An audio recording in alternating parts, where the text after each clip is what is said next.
Bien, bonjour tout le monde. Je vais commencer tranquillement. Alors, ça me fait vraiment, vraiment plaisir au nom de la QDC de vous présenter cette conférence provinciale.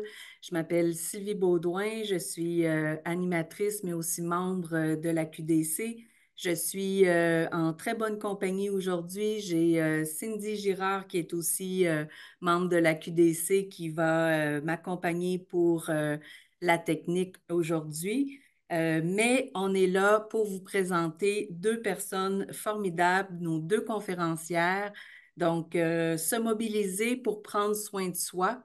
Donc, reconnaître son pouvoir d'agir ainsi que l'importance de l'implication personnelle dans la gestion de la douleur chronique, c'est déjà un grand pas vers une meilleure qualité de vie. Alors, on est content que vous soyez avec nous aujourd'hui pour voir différentes stratégies d'autogestion pratiques et applicables au quotidien. Donc, on va avoir un premier bout de conférence avec Madame Pascale Marié-Deschaines. Bonjour Pascale. Bonjour Sylvie. En fait, on va être très imbriqués aujourd'hui. Fait que ça sera pas en alternance, c'est-à-dire ça va l'être en alternance. On va être quand même très dynamique, Sylviane et moi.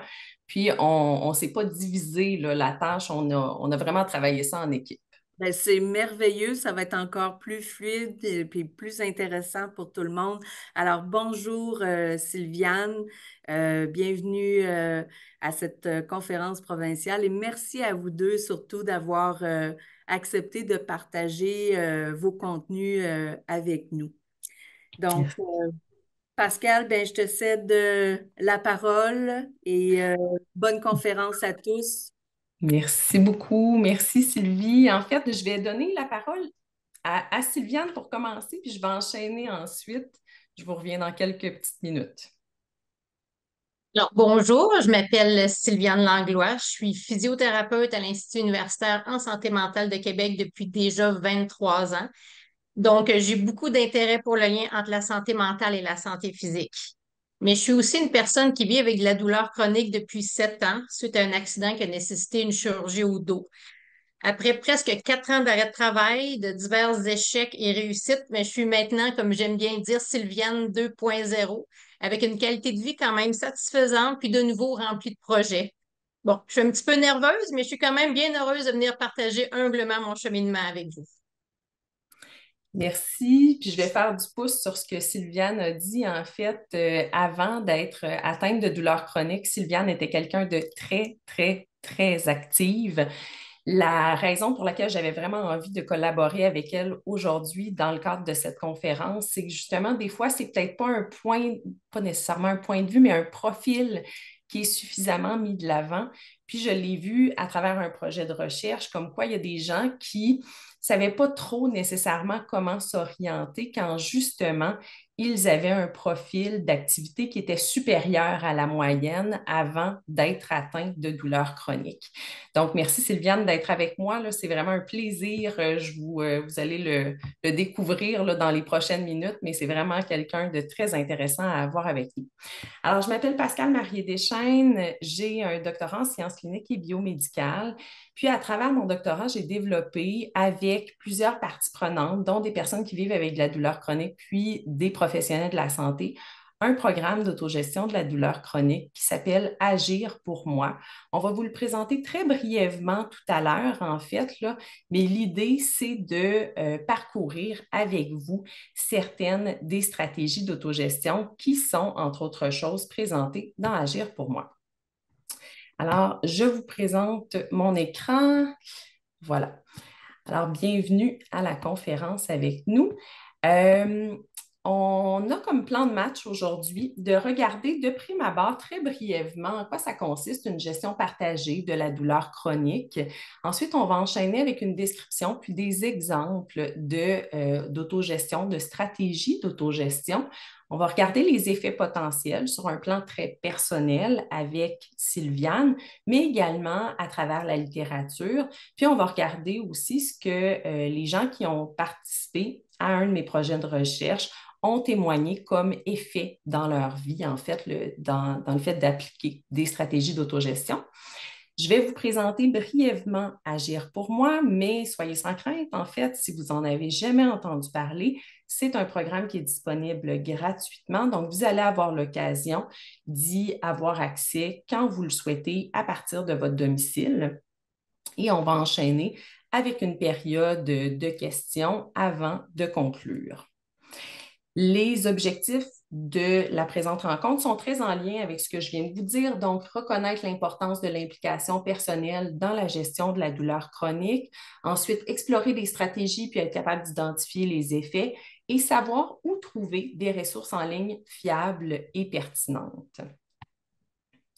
Donc, en ce qui concerne la gestion partagée de la douleur chronique, en fait, on va parler quand même assez régulièrement, que ce soit dans la littérature ou même dans différents articles, que ce soit dans la presse ou peu importe, là, de la nécessité d'avoir une approche multidisciplinaire ou interdisciplinaire. Donc, c'est le gold standard, si vous voulez, en matière de gestion et de soins liés à la douleur chronique. Et bien évidemment, faut-il y avoir accès, hein? Donc, on sait que ce n'est pas nécessairement à la portée de tous. Puis, même si on reconnaît d'emblée que les interventions des professionnels peuvent effectivement être cruciales pour aider à atténuer la douleur puis à améliorer la qualité de vie, bien, Sylviane va vous le témoigner tout à l'heure, il n'y a pas nécessairement de solution miracle, hein. Donc, même quand on a accès à ça, bien, plus vous réussissez à avoir de cartes dans votre jeu, et ce, dès aujourd'hui, en fait, là, il y a plein de choses qui sont applicables par vous-même, meilleur va être votre pouvoir dans votre réadaptation ou dans le fait de finalement être en mesure de bien gérer la douleur qui se présente au quotidien et ses répercussions. Si on fait quelques petits pas en arrière, en fait, là, juste pour se souvenir comment ça part, puis comment on gère la douleur, puis comment ça, des fois, on adopte des comportements qui sont peut-être pas vraiment bénéfiques en lien avec la douleur chronique. Bien, quand la douleur, elle se présente, elle n'est pas d'emblée chronique. D'abord, on passe par une période où la douleur, elle est aiguë. Puis, on a l'habitude, dans le fond, de traiter la douleur aiguë par certains comportements qui vont de soi et qui sont très corrects là, en réalité. Donc, l'utilisation de la médication analgésique pour bien gérer la douleur, le fait de suivre les indications médicales, puis se reposer et protéger peut-être la zone qui est affectée si on a eu une blessure, par exemple. Mais à mesure que la douleur persiste dans le temps, bien, ce qui va donner de meilleurs résultats ou ce qui va vous permettre finalement de bien gérer cette douleur-là va changer en termes de comportement à adopter. Alors, idéalement, on va se mettre à utiliser la médication comme un tremplin, en fait. Puis la médication avec la douleur chronique, elle va avoir des effets qui vont être plus de l'ordre d'une réduction de 30% à peu près de la douleur. C'est ce qu'on vise finalement avec l'utilisation de la médication en douleur chronique. Et on vise également une amélioration du fonctionnement. Donc, même si votre douleur reste sensiblement la même, bien, on va l'utiliser finalement pour avoir un meilleur fonctionnement physique, mais un meilleur fonctionnement psychologique également. Puis, on peut considérer que la médication est efficace si, même si la douleur reste similaire, bien, si vous êtes en mesure de vous occuper de vos enfants, si vous êtes en mesure de retourner potentiellement à certaines activités significatives pour vous, c'est déjà un signe d'efficacité de la médication que vous prenez. Un autre comportement qui est vraiment plus porteur, c'est que quand on se met à adopter certaines approches non pharmacologiques, que ce soit comme aller voir un physiothérapeute, un psychologue, un ergothérapeute ou peu importe les professionnels que vous consultez, en fait, c'est d'y aller vraiment avec une approche très participative. Donc, si je vais voir Sylviane, par exemple, puis que je m'attends à ce que des mobilisations viennent m'aider finalement dans la gestion de la douleur chronique, mais que je ne fais pas nécessairement d'exercice par la suite. Quand je retourne à domicile, les effets vont être quand même très limités. Donc, c'est important d'y aller avec une approche le plus participative possible pour conjointement, finalement, mieux gérer la douleur. On va également commencer à parler de développement de stratégies d'autogestion. C'est évidemment ce qui nous mobilise le plus aujourd'hui à travers cette conférence. Donc, plus vous allez explorer de stratégies, plus vous allez mettre les chances de votre côté. Parce que ce qui fonctionne pour moi, ce n'est pas nécessairement ce qui va fonctionner pour vous, puis c'est correct comme ça. C'est-à-dire, plus vous vous donnez la chance d'aller voir de quoi ça a l'air, de commencer à appliquer également certaines choses, puis de déterminer par la suite qu'est-ce qui fonctionne ou non, bien, vous allez comme trouver votre cocktail ou le tout cohérent pour vous qui fonctionne. Si je fais un parallèle avec une condition chronique, en fait, là, vous allez voir que ça va peut-être un peu de soi. Si je suis atteinte de diabète de type 2, pour dire quelque chose, puis que je me fie uniquement sur l'insuline et sur les rencontres sporadiques que je peux avoir avec mon médecin, bien, le diabète risque d'être moins bien contrôlé. Puis là, ben, je vais être plus à risque de développer certaines conditions graves, qu'on parle de maladies cardiovasculaires, par exemple, de problèmes rénaux, de troubles oculaires. Donc, on voit que c'est important que la personne se mobilise également tous les jours pour essayer de voir est-ce que j'apporte des modifications à mon alimentation? Est-ce que ça pourrait être pertinent finalement que je vois un programme d'activité qui s'intègre bien dans mon quotidien? C'est un peu la même chose en douleur chronique, même si des fois, on voit peut-être moins les répercussions négatives que ça peut entraîner le fait de se dire, ben, je vais prendre de la médication, je vais voir des professionnels ici et là, mais moi, je n'ai pas vraiment envie nécessairement de m'investir pour l'instant ou j'ai peut-être pas l'impression que j'ai un grand pouvoir d'agir finalement là-dessus. Sauf que le fait, par exemple, de se fier juste sur la médication, bien, ça se peut que ça m'amène à bouger moins, donc avoir potentiellement une perte de masse musculaire, une perte en force également, puis que le manque d'activité vienne faire en sorte que j'ai peut-être plus de raideur à mes articulations. Et ça, ben, ça crée un certain cercle vicieux qui fait en sorte qu'en bout de ligne, j'ai plus d'inconfort, puis ma douleur va être plus accrue également. Donc, on souhaite d'emblée avoir une mobilisation sur le plan personnel finalement de façon conjointe là, avec celle des professionnels. Puis tout ça s'intègre même, en fait, dans un plan d'action en douleur chronique, le plan d'action 2021-2026, à travers ces orientations, vient vraiment souligner l'importance de l'autogestion. Alors, on va voir à l'orientation numéro 2, donc c'est quand même dans les principales orientations, finalement, impliquer le patient dans le processus décisionnel et dans la réalisation d'un programme d'autogestion. Vous voyez que c'est mis à l'avant-plan. Donc, on considère, c'est reconnu que c'est porteur finalement pour vous de le faire vraiment à votre rythme, mais de l'envisager. Une image que j'aime bien, puis je pense que ça peut sonner des cloches. Dans une année, on va compter 8760 heures. Puis là-dessus, là, j'aimerais ça que vous pensiez, puis vous pouvez peut-être même l'écrire dans le chat, là, puis on regardera ça par après. Mais combien d'heures vous pensez que vous passez avec des professionnels de la santé dans une année? Si vous essayez de réfléchir à ça, combien d'heures vous vient en tête? On peut penser peut-être à quelques dizaines d'heures, peut-être certains diront peut-être quelques centaines d'heures, mais même si je me rends à 250 heures, ça va quand même me laisser 8500 heures où je suis, dans le fond, par moi-même, la principale personne à gérer la douleur quand elle survient, quand je suis à domicile, finalement. Donc, ça amène beaucoup de prises de décision, puis ça amène des comportements, finalement, que j'adopte pour tenter de m'aider, qui peuvent être en fait, qui peuvent faire en sorte que ça va mieux, mais qui peuvent aussi, malheureusement, faire en sorte que ça va moins bien si c'est basé sur des idées préconçues qui ne sont pas véridiques. Donc, idéalement, dans le fond, là, il faut viser à vous outiller le plus tôt possible pour que vous ayez entre les mains les bonnes cartes à jouer, que vous ayez un bon jeu qui vous permet finalement de prendre les bonnes décisions quand finalement vous souhaitez adopter certains comportements.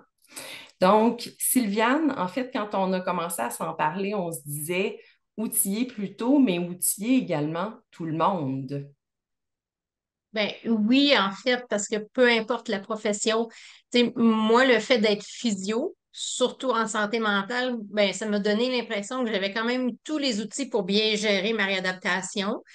Eh Mm. bien, non. Même si j'ai eu la chance d'avoir un suivi dans un centre de réadaptation avec physio, ergo, psychologie dès 6 mois post-chirurgie, ça ne m'a pas empêché quand même de développer des douleurs persistantes puis d'être en arrêt de travail pendant près de 4 ans. Donc, c'est sûr que plus tôt on commence à faire de l'autogestion, ben, plus tôt on met des chances de notre côté justement pour s'aider. Puis ça, qu'on ait ou non un suivi avec des professionnels. Effectivement, puis cette importance-là, là, elle vient beaucoup du fait que on peut entretenir des croyances qui ont des gros impacts sur les comportements qu'on adopte. Puis toi, de ton côté, en fait, Sylviane, là, ça aurait été quoi des croyances que tu as entretenues et que tu aurais aimé te défaire plus tôt dans ton parcours? Ben, en fait, ce qui dominait vraiment mes pensées, là, c'était aussi Mhm. simple que je vais gagner sur la douleur. J'ai Mhm. pas peur de la douleur, je suis persévérante, je suis sportive, puis en plus, je connais bien les mécanismes de la douleur. Donc, dans ma tête, là, j'avais comme tout pour gagner haut la main sur la douleur. En fait, j'avais comme la conviction que je reviendrais exactement comme avant. En fait, c'est comme un peu mon objectif. Dans ma tête, c'était sûr que j'allais revenir exactement comme avant, même plus forte. Puis Mhm. ça, peu importe, tu sais, ce que je devrais endurer ou faire. J'étais Mhm. pas prête à laisser même pas 1 millimètre de victoire à la douleur. Mais c'est sûr que cette façon de penser, ça l'a fait en sorte que je prenais la douleur un peu à la légère. Je sais pas si je peux dire comme ça, mais tu sais, moi, je me disais, je suis capable d'en prendre. Donc, j'écoutais pas mes limites, mais dans les faits, c'est que je menais un combat quotidien avec ma douleur. En fait, c'est un combat contre mon corps. Fait que c'est Mhm. sûr que oui, ma façon de penser a assurément influencé en fait le cercle vicieux de la douleur qui s'est installé. Sylviane, ce qu'elle me manifestait aussi, ce qu'elle me disait, c'est qu'elle poussait beaucoup au-delà de ses limites. Donc, elle dépassait tout le temps le seuil à partir duquel il y a une augmentation des symptômes. Puis ça, ben, à long terme, c'est pas quelque chose qui est bénéfique finalement là, Mhm. pour la gestion de la douleur. Donc, les croyances qu'on entretient, vous voyez que ça peut mener à l'adoption de comportements qui sont inadaptés même quand on est physiothérapeute, puis qu'on a quand même d'excellentes connaissances là, sur le sujet. Puis, une autre fausse croyance, en fait, que tu m'avais partagée, là, il y a quand même un bon bout de temps quand on avait commencé à échanger, c'était que tu te disais, si la douleur persiste au-delà de 3 mois, c'est que ce ne sont plus nécessairement les structures qui sont, pas les structures, mais c'est plus nécessairement lié à une problématique dans ton corps, mais c'est que tu disais, c'est rendu de ma faute, c'est que c'est les facteurs psychologiques et sociaux qui entrent le plus en ligne de compte. Tu veux-tu revenir sur cette fausse croyance-là que tu avais? Oui, ben effectivement, dans ma tête, je me disais si j'ai encore mal, on n'arrête pas de dire qu'après 3, 6 mois, on est guéri. Ben, je me disais, ben, c'est sûr que c'est de ma faute. Fait que je me demandais tellement, mais qu'est-ce que je fais de pas correct? Qu'est-ce que je comprends pas, en fait? Puis j'avais comme l'impression de me faire juger parce qu'encore là, j'avais encore de la douleur, mais pourquoi c'est de ma faute? Puis cette période-là, en fait, c'est que je pense, en fait, je me mettais vraiment beaucoup de pression. Euh, C'était une période, en fait, où c'est ça, la douleur, elle prenait tellement de place dans ma vie, tu sais, elle était toujours présente, j'avais mal tout le temps, c'était pire la nuit, fait que je dormais pas bien, j'étais plus capable de faire de sport, j'arrivais plus à reprendre mon travail. Évidemment, les soucis financiers qui s'installent, les amis qui sont moins présents, fait que le moral, tu sais, ça allait comme moins bien. Et puis, fait que c'est ça, oui, il y avait la douleur physique, le côté bio, mais il y avait aussi beaucoup de souffrance tout autour. Puis plus j'étais stressée, bien évidemment, plus j'avais mal.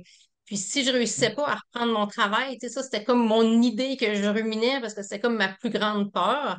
Fait que j'essayais de trouver des coupables, puis tout ça. Fait que on reste toujours comme pris un petit peu là-dedans.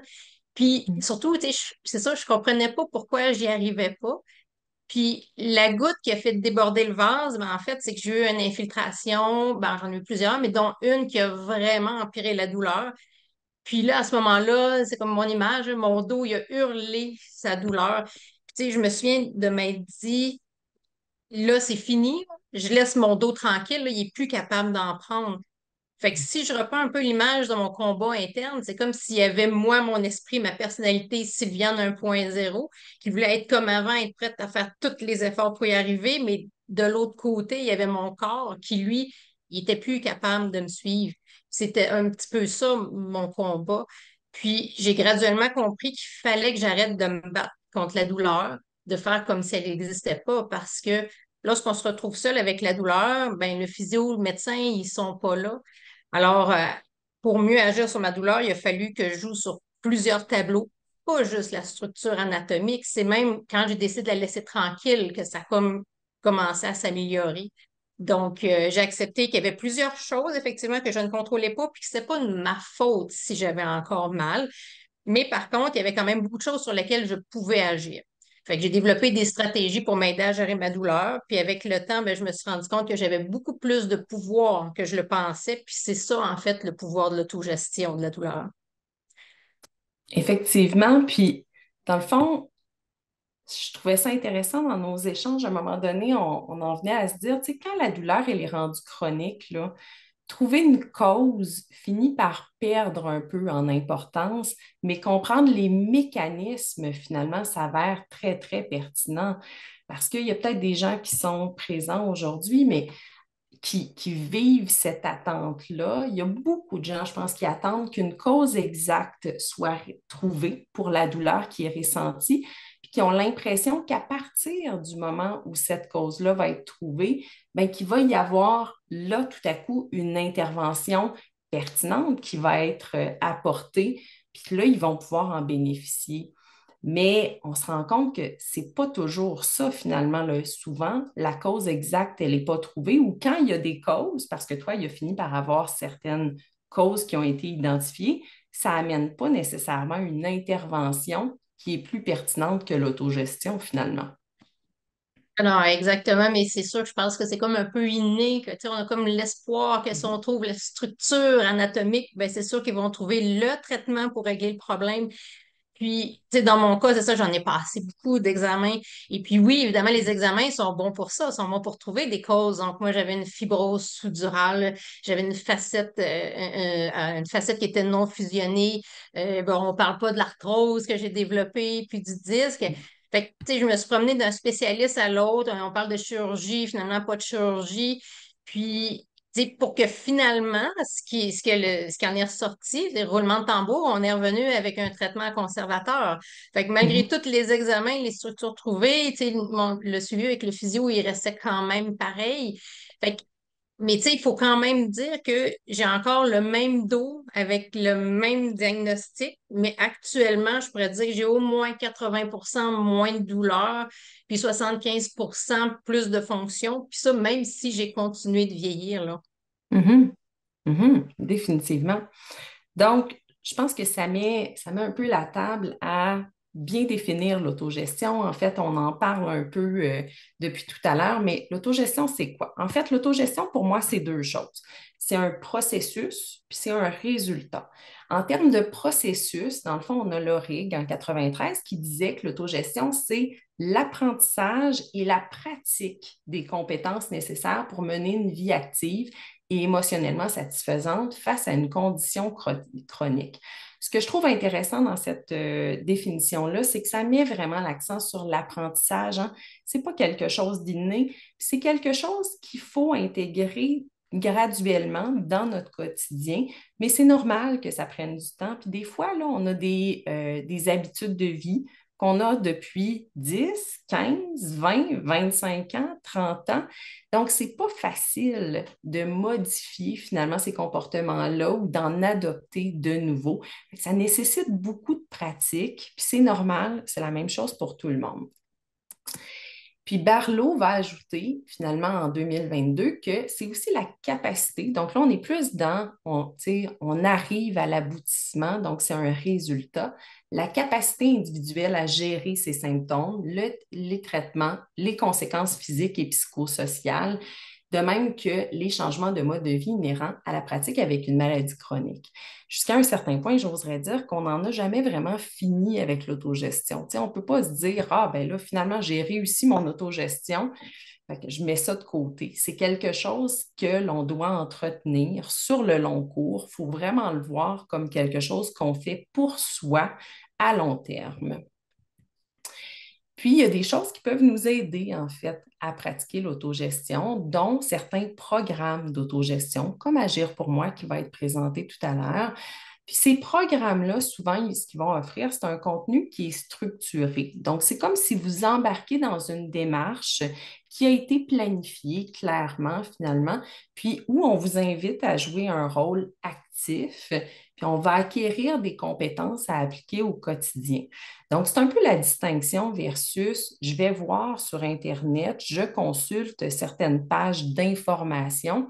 Là, ce n'est pas très structuré. Tu sais, vous allez avoir accès à des choses, mais après ça, comment je l'applique, ce n'est pas toujours clair. Tandis qu'un programme va vraiment vous permettre de, à la limite, être pris un peu par la main pour dire, bon, ben, voici un peu le chemin qu'on vous propose d'entreprendre. Puis par la suite, ben, vous avez le droit, évidemment, de regarder qu'est-ce qui vous convient ou ce qui vous convient moins.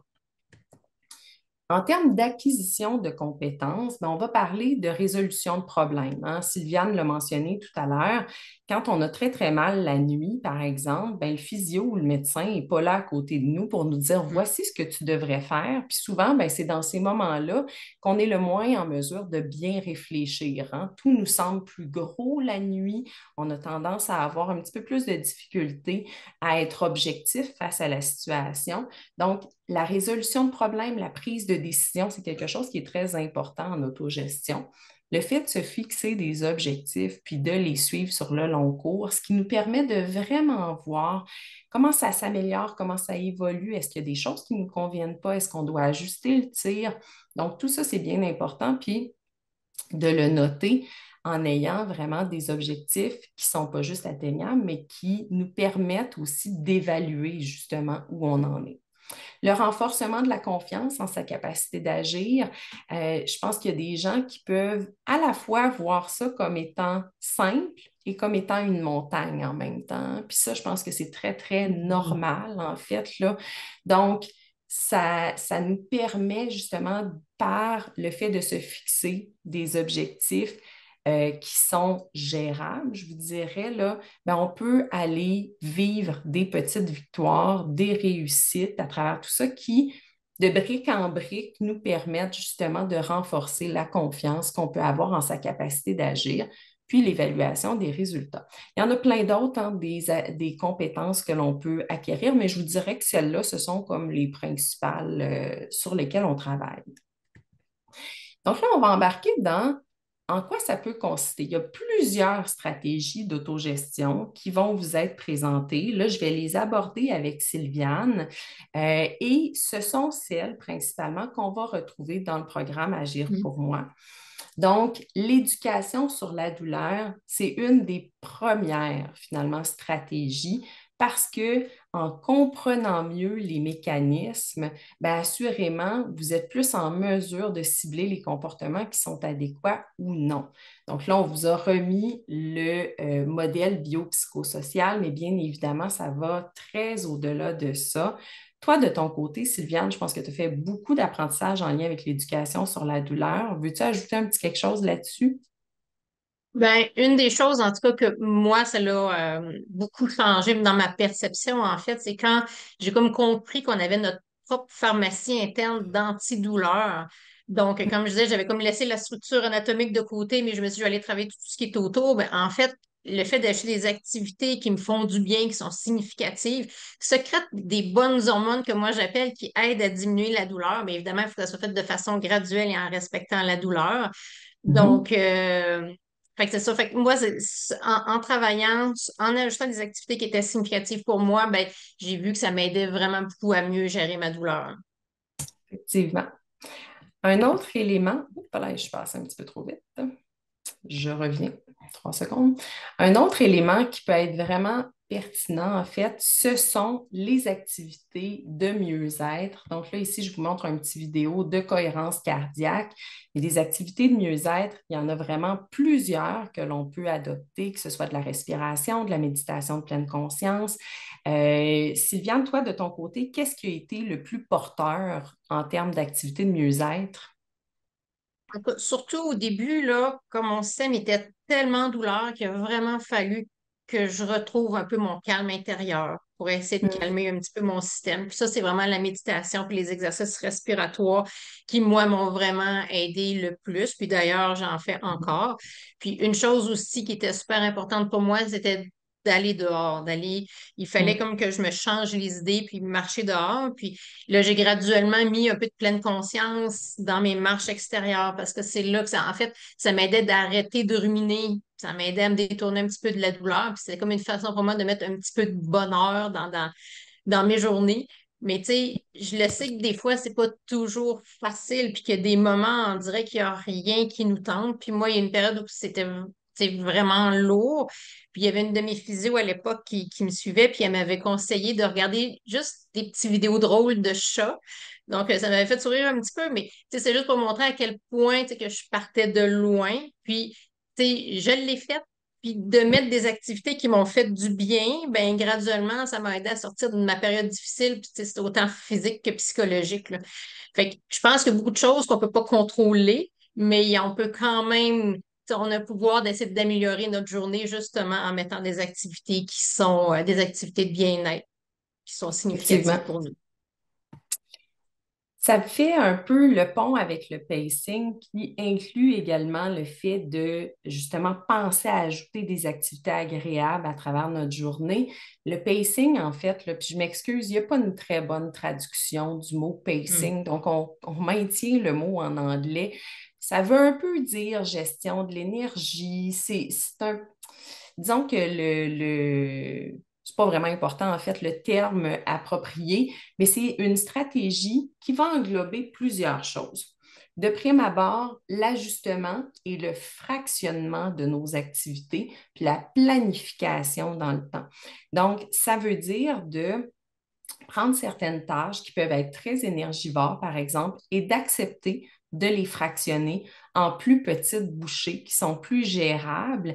Et l'idée derrière tout ça, c'est d'avoir un maintien d'un niveau d'activité qui est plus constant dans le temps pour éviter de toujours dépasser le seuil à partir duquel vous avez une poussée de symptômes ou une poussée de fatigue. Donc, dans le fond, quand vous voyez là, que vous dépassez vos limites, idéalement, on s'arrête avant, puis on prend une pause. Et une pause, ben, ça ne veut pas nécessairement dire aller se coucher. Une pause, ça peut vouloir dire aussi de dire, je vais passer d'une activité qui est très cérébrale à une activité qui est plus physique, par exemple. Donc, d'alterner dans les types d'activités. Ça peut aussi être de changer de position pour adopter une posture qui est un peu différente, donc qui nous permet de reposer certaines parties de notre corps.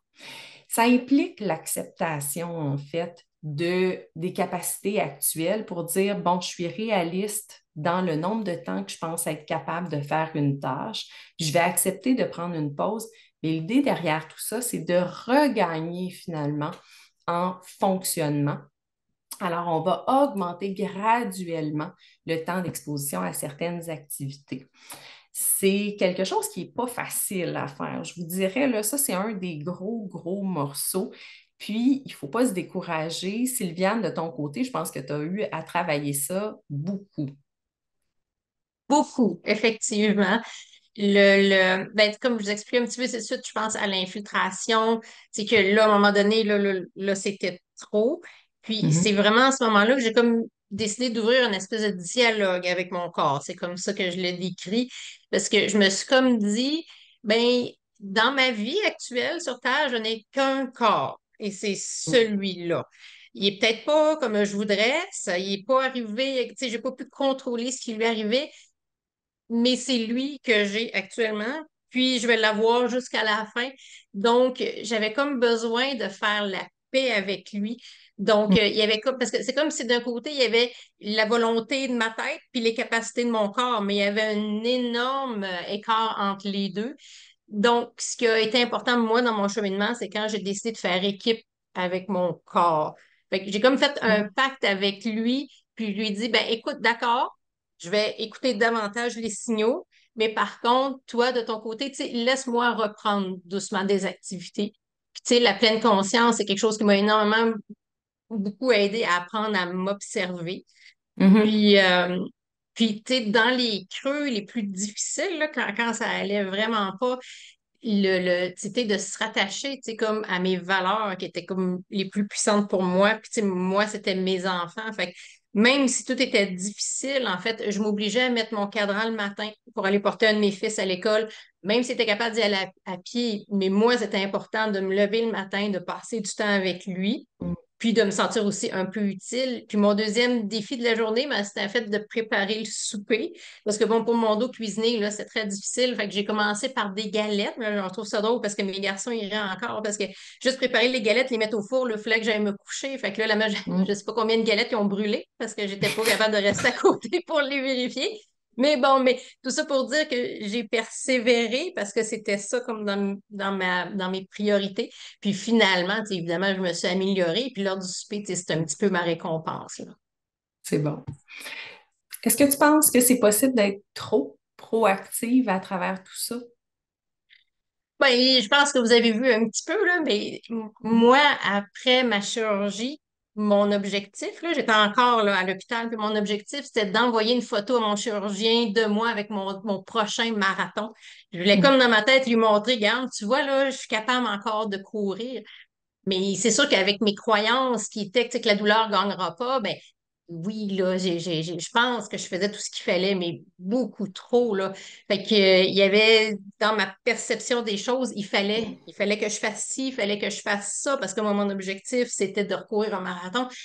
Mais là, c'était devenu beaucoup trop, là. Fait qu'il a comme fallu que je revoie mon objectif, puis aller vraiment avec les priorités. Puis là, ben, mon objectif, c'était de courir un marathon. Ça a été de recommencer à travailler. Mais même ça, il a fallu que je le refragmente pour faire des plus petits objectifs pour finalement y arriver, là.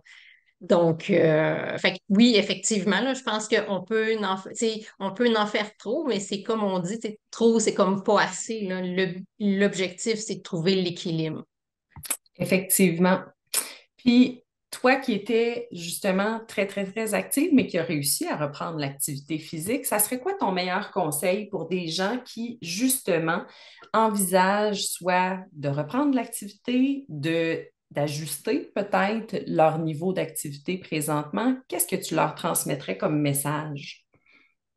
Pas trop vite, c'est sûr que si on suit à moi, donc Mhm. pas trop vite, respectez votre corps, mais surtout soyez constant. Tu sais, dans mon bureau de physio, j'ai une affiche qui dit si tu as faim, tu as besoin de manger, si tu as soif, tu as besoin de boire, si tu as mal, tu as besoin de bouger.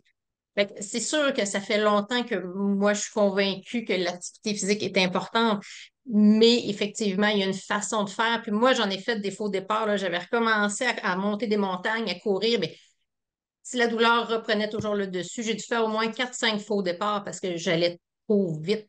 Fait que c'est quand vraiment que j'ai changé un peu mon fusil d'épaule, que j'ai retravaillé un petit peu ma façon de percevoir les choses, que là, j'ai appris à mieux respecter les limites puis à y aller de façon très graduelle. Ben là, Mhm. finalement, j'ai réussi, là. J'ai toujours pas envoyé de photos de marathon. Ben, j'en enverrai pas non plus de photos de marathon à mon chirurgien, là. Ça, j'ai mis ça de côté. Mais par contre, je suis quand même capable, j'ai recommencé à courir un petit peu pour le Mhm. plaisir. Puis, tu sais, ça me va. Je suis contente parce que j'ai atteint ça. Donc, pas trop vite, on y va doucement, mais constant.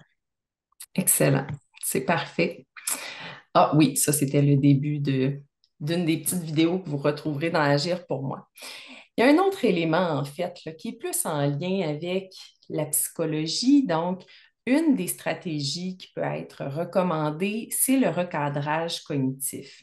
Puis c'est un aspect qui n'est pas évident, en fait, mais ça peut se faire même par soi-même, en fait. Vous pouvez remettre certaines idées préconçues en question, essayer de voir est-ce qu'un ami me dirait la même chose finalement que les pensées que j'ai dans ma tête. Toi, de ton côté, Sylviane, est-ce que c'est quelque chose que tu as tenté, essayé à certains moments? Beaucoup. Puis Oui. encore. En fait, la première étape, c'est qu'il fallait que, en tout cas, moi, personnellement, que j'apprenne à m'observer parce qu'on s'en rend pas compte. Moi, j'avais la tête qui était vraiment en avant, là. Fait qu'il fallait vraiment que j'apprenne à m'observer parce que si je voulais garder mon esprit dans mon corps pour faire équipe avec lui, il fallait vraiment que je sois, c'est ça, que j'apprenne à m'observer. Puis il y avait un exercice que moi j'aime bien, ça s'appelle Stop. Là, je m'excuse, je me souviens plus de où je l'ai pris. Je sais que je l'ai modifié un petit peu là, mais tu sais, rapidement en fait, Stop, c'est S pour stop, c'est-à-dire arrêter quand je me sens envahie par la douleur ou les émotions ou tout Mm. ça, j'essaie d'arrêter. T, c'est take a breath, c'est-à-dire que je prends 3 grandes respirations. Le O, c'est pour m'observer, en fait. C'est quoi mes émotions, c'est quoi mes pensées. Puis le P, en fait, c'est juste de me faire. Moi, j'aime beaucoup les petites phrases, une phrase ou une parole qui m'aide à recadrer un petit peu. Fait que selon la situation, il y en a une que des fois, je me disais souvent, c'était est-ce que c'est si grave que ça? Fait que Mm. des fois, c'était juste de me remettre moi-même en question. Ou une aussi que j'utilisais beaucoup, c'était OK, là, oui, j'ai mal, là, mais aujourd'hui, c'est comme ça, mais demain, c'est un autre jour. Fait qu'au lieu de partir dans mes scénarios que bon, ça y est, je vais avoir mal toute la vie, je suis pas capable de recommencer à travailler, ben, juste de Mm. dire, OK, aujourd'hui, c'est correct, c'est comme ça, mais demain, c'est un autre jour. Fait que ça, c'est, parce que moi, les petites phrases, qui, évidemment, c'est de trouver celles qui sont significatives. Moi, ça m'a vraiment beaucoup aidé, mais, tu sais, la pleine conscience, c'est un petit peu ça aussi, c'est juste de faire un pas de recul pour qu'on s'en rende compte qu'on est parti dans nos scénarios, puis juste des petites phrases pour juste nous ramener à aujourd'hui et maintenant. En tout cas, moi, ça m'aide vraiment beaucoup, là. Excellent. Puis en ce qui concerne les habitudes de vie, est-ce qu'il y a des choses, souvent on va parler du sommeil, de l'alimentation, de ton côté, est-ce que ça a été travaillé? Oui, encore une fois, j'aime, comme on disait, comme tu disais au début, tu sais, plus qu'on a de cartes dans notre jeu, je pense que c'est de mettre plus de chances de s'aider. Moi, effectivement, là, c'était le sommeil et l'alimentation sur lequel j'ai porté plus attention parce que le sommeil, moi, les douleurs, c'est le soir et la nuit. Donc, moi, dans les trucs qui m'ont aidé beaucoup, c'était de m'obliger à avoir un horaire vraiment régulier. Tu sais, même si j'étais longtemps d'arrêt de travail, j'ai mis un cadran tous les matins pour me lever. J'essaie de sortir dehors aussi, d'arrêter de faire des siestes l'après-midi, même s'il y a une période de temps, ça m'a été utile, mais à un moment donné, il a fallu que je les arrête parce que mon objectif, c'était de recommencer à travailler. Puis, c'est ça, d'essayer de graduellement mettre l'activité physique pour que quand je me couche, je sois fatiguée, là. Puis Mm. ça, ben, ça demeure encore un défi pour moi, là, le sommeil, là. Mais tu sais, j'ai ces stratégies-là qui, des fois, ça fonctionne bien, des fois un peu moins bien, mais comme on dit, c'est aussi ça la vie, là. Effectivement, puis c'est un travail quotidien finalement, hein. Comme on disait, là, en fait, Tout à fait. c'est important à un moment donné de revenir sur nos objectifs potentiellement, puis de voir, OK, ben, je suis rendu où dans les comportements que j'adopte, dans les stratégies que j'ai mis en place, qu'est-ce qui est encore utile, qu'est-ce que je devrais adapter. Je trouve ça intéressant, en fait, là, quand tu dis j'essayais d'avoir un horaire très stable, je pense que ça peut être vraiment d'excellents objectifs que de dire, Mhm. juste, je vais m'habiller le matin. Ouais. Je vais mettre un cadran. Ce sont des choses qui sont fort pertinentes à envisager. En termes de maintien du changement, en fait, là, ça, c'est l'étape qui suit. Quand vous avez tout exploré, les stratégies, ben, il faut voir maintenant qu'est-ce qui colle, qu'est-ce qui colle moins. Puis, il y a peut-être des moments, justement, où la motivation peut être très élevée, mais il y a des moments où la motivation peut être vraiment plus faible également, comme c'est sur du long cours. As-tu des choses à ajouter là-dessus, Sylviane? En fait, comme tu dis, c'est ça. Autant il faut apprendre. Moi, j'avais à apprendre à respecter mes douleurs, mais d'un Mm. autre côté, il a fallu aussi que j'apprenne à me botter le derrière. Parce que, tu sais, il y a des moments où la motivation n'est pas toujours là, comme trop fatigué, c'est trop exigeant. En fait, toutes les raisons sont bonnes, puis même des fois, il y en a même juste pas de raison. Ça me Mm. tente pas. Fait que là, moi, j'appelle ça comme la procrastination avec un grand P, mais ça, c'est différent de respecter sa douleur. Puis moi, c'est là que j'ai eu un petit peu de difficulté aussi parce que j'avais tellement peur de tomber d'un côté que de l'autre. Mhm. Mais tu sais, moi, dans les moments où que justement, là, j'avais pas le goût de rien faire, puis c'est très difficile, ça a été de, juste quand je savais que c'était bon pour moi, c'était de ne pas me laisser le choix. Ne pas me laisser la chance de trouver une bonne raison. En fait, c'était de faire le premier pas. Puis aussi d'écrire dans l'agenda, ça m'aidait. Fait que si aujourd'hui j'ai marqué que j'allais marcher dehors, ben, je me disais pas, bon, est-ce que je suis assez en forme pour y aller? Non. Je sais que c'est bon pour moi, donc il s'agissait de faire le premier pas. Le deuxième devient un petit peu plus facile. Puis effectivement, d'écrire dans l'agenda, pour moi, c'est concret. Puis c'est le fun de mettre un crochet une fois que c'est fait, là. Puis moi, je crois vraiment que, tu sais, la motivation ne crée pas l'action, mais c'est l'action qui crée la motivation. Fait qu'il faut pas attendre d'être motivé pour faire quelque chose. Quand on sait, bien évidemment, avec le respect, puis il faut pas être rigide, mais quand on sait que c'est bien pour nous, il faut qu'on le fasse. Ben, il faut qu'on fasse le premier pas pour le faire. Faut le mettre en priorité, effectivement. Ah Puis oui, vraiment. une fois que tu as eu appliqué tout ça, en fait, ça a été quoi les répercussions sur ta vie au final, Sylviane? Ben, personnellement, et bien humblement, en fait, ce que l'autogestion a le fait, clairement, ça m'a permis de sortir du cercle vicieux de la douleur, ça m'a permis de recommencer à travailler, de reprendre un certain niveau d'activité physique, puis d'avoir quand même une très belle qualité de vie. Puis au quotidien, ça me permet aussi, parce que là, mon objectif, c'est de maintenir mon équilibre, hein, parce que ça demeure, comme tu dis très bien, là, un défi de tous les jours puis à remonter les pentes des montagnes russes, parce que la vie est faite, en tout cas, moi, c'est comme ça que j'imagine, est faite comme une montagne russe. Il y a des hauts, il y a des bas, mais ça, c'est pour tout le monde. D'accepter qu'il y ait des bas, ben ça l'aide, puis de faire de l'autogestion, ben, ça m'aide justement à remonter, justement, quand j'ai des pics de douleur. Puis surtout, ben, en fait, ça m'aide à continuer de regarder vers l'avant, de me faire des projets, puis de profiter de la vie. Tout à fait. Quand on regarde un peu plus largement dans la littérature, les gens qui suivent des programmes d'autogestion vont souvent finalement avoir comme effet une réduction de l'intensité de la douleur à court à moyen terme, une réduction ou un effet significatif sur la dépression à court puis à moyen terme, une diminution de la catastrophisation, hein, quand Sylviane a parlé que le recadrage cognitif lui permet de ne pas partir finalement avec des idées catastrophiques, bien, ça permet justement de se recentrer sur le moment présent et une augmentation de l'auto-efficacité. Donc, c'est sûr qu'on parle de plusieurs améliorations potentielles, plusieurs résultats liés à la douleur et à court et à moyen terme, là, principalement parce que souvent, on n'évalue pas à très, très long terme ces résultats-là. Donc, on vous encourage, bien évidemment. Et ceci m'amène finalement à vous parler d'Agir pour moi, qui est un programme d'autogestion de la douleur chronique qui est disponible en ligne. Donc, Agir pour moi, en fait, là, je vais non, c'était pas ça que je voulais faire, mais je vais revenir, je vais vous repartager l'écran. Donnez-moi un petit 3 secondes. En fait, euh, donc, agir pour moi, ce que je veux faire en réalité, c'était d'arrêter la présentation ici. J'y arriver. Bon, c'est pas plus grave que ça. En fait, je vais essayer de le mettre. Ah, voilà. Est-ce que vous voyez bien agir pour moi ici à l'écran? Sylviane, tu peux peut-être me répondre Oui, ou... ça va. Parfait, Oui, ça génial. va. Super. Donc, vous allez retrouver Agir pour moi si vous tapez tout simplement sur Google. Donc, Agir pour moi, ça va être le premier lien en haut. Puis, vous allez arriver sur la page Gérer ma douleur, qui est définitivement un endroit où vous allez pouvoir trouver une foule d'informations qui est validée par des professionnels. Donc, je vous encourage fortement à aller voir les ressources pour les patients. Puis, l'onglet est ici. En fait, vous allez voir quand vous descendez un petit peu sur la page, il y a connexion, s'inscrire, mais vous n'êtes pas obligé de faire ça. Vous pouvez tout simplement cliquer ici sur l'espèce de gros bouton Agir pour moi et le programme va s'ouvrir. Donc, vous avez un avant-propos, puis par la suite, je vous incite fortement à aller commencer par Que propose Agir pour moi?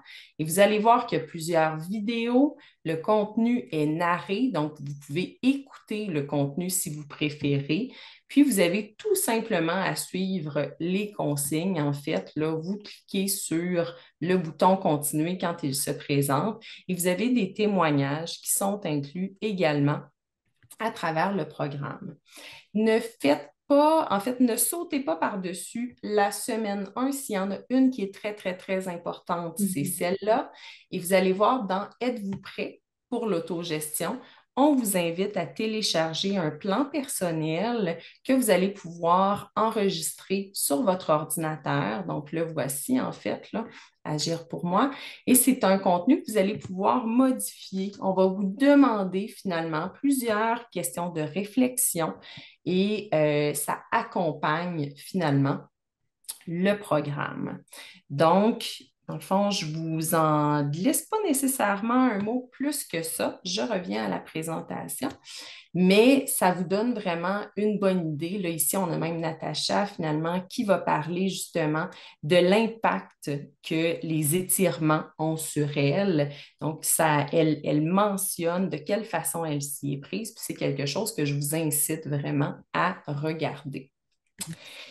Les gens qui sont passés par Agir pour moi, donc qui ont fait le programme, nous ont également témoigné de plusieurs effets et bienfaits qu'ils ont pu observer à travers leur quotidien. Donc, vous voyez ici, on a des gens qui disent avec la méditation, pardon, dis-je, disons que je me sens moins irritable, ça a eu un gros impact sur tout mon état général. Je m'endors plus vite en faisant ces exercices-là. J'ai l'impression que je peux plus contrôler un peu mes pics de douleur et je sais pourquoi je vais en avoir. Quelqu'un d'autre qui mentionne, ça a vraiment baissé d'un cran mon niveau d'anxiété par rapport à tout ça. Tous les soirs, quand j'étais très fatiguée puis que j'avais très mal, j'avais des crises de panique. Donc, c'est sûr que j'ai le cancer, c'est sûr qu'ils vont découvrir quelque chose. Donc, cette personne-là, à travers l'éducation sur la douleur et différents exercices en lien avec le lien corps-esprit, ben, ça a vraiment largement calmé ses inquiétudes finalement. Puis, elle a pu bénéficier là, finalement d'un calme dans sa tête par la suite. Donc, si on fait un petit résumé, en fait, là, Sylviane, veux-tu revenir légèrement sur comment le fait de faire équipe, mais également, finalement, toi, de t'utiliser, si on veut, dans la gestion de la douleur chronique, a eu un impact? Ben, en fait, au final, si je suis rendue où je suis rendue, en fait, la Sylviane 2.0, c'est d'abord parce que c'est ça, oui, j'ai travaillé en équipe avec mon équipe. D'ailleurs, je remercie du fond du cœur d'avoir cru en moi, mais c'est Mhm, surtout et aussi et surtout parce que je me suis mobilisée. Puis je me suis rendu mhm. compte, en fait, c'est ça, qu'il n'y aurait pas de miracle. Fait que c'est aussi compétent et attentionné que les professionnels sont, mais c'est pas des magiciens. Ils peuvent pas tout faire pour nous. Fait que de prendre une place active dans la réadaptation, c'est vraiment ce qui m'a permis, je pense, de me rendre où je suis rendue, là. Effectivement.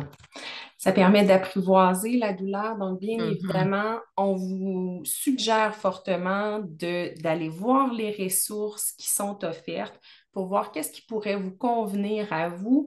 Je vous ai parlé du site également gérermadouleur.ca. Donc, il y a vraiment plusieurs éléments qui sont offerts sur le site au-delà du programme d'autogestion. Là, c'est vraiment une mine d'or. Puis, je tiens à faire aussi un petit clin d'œil à la section soutien et éducation de la Société de l'arthrite Canada. Euh, Ils ont vraiment énormément de belles stratégies à mettre de l'avant. En fait, là, c'est moins encadré, je dirais, qu'agir pour moi, sauf qu'ils permettent vraiment de mettre de l'avant un processus d'autogestion. Puis là, vous pouvez plus y aller à la carte, je vous dirais, puis aller cliquer sur les ressources qui vous plaisent. Donc, si vous êtes atteint Mhm. d'arthrite, je vous le recommande fortement. Donc, on se laisse sur cette image de Catherine, qui était une patiente partenaire, qui se disait à un moment donné, est-ce que je pourrais moi aussi agir sur les douleurs chroniques? Et ça a été le début finalement de son processus. Donc, et elle a regagné largement en qualité de vie. Donc, je cesse le partage de mon écran et on va probablement pouvoir enchaîner avec une petite période de questions. Il nous reste quelques minutes pour voir avec Sylvie peut-être. Merci énormément à vous deux, Sylviane. Je connaissais bien le programme, je connais Pascal Mais là, vraiment d'avoir votre intégration, votre partage. Merci pour votre générosité. Merci Merci. pour... On s'est tellement reconnus. En tout cas, moi, je Mm. suis entendue et revue tout au long de la présentation. Et avec les interventions de Pascal, ben, c'était le meilleur des deux mondes. Un énorme merci.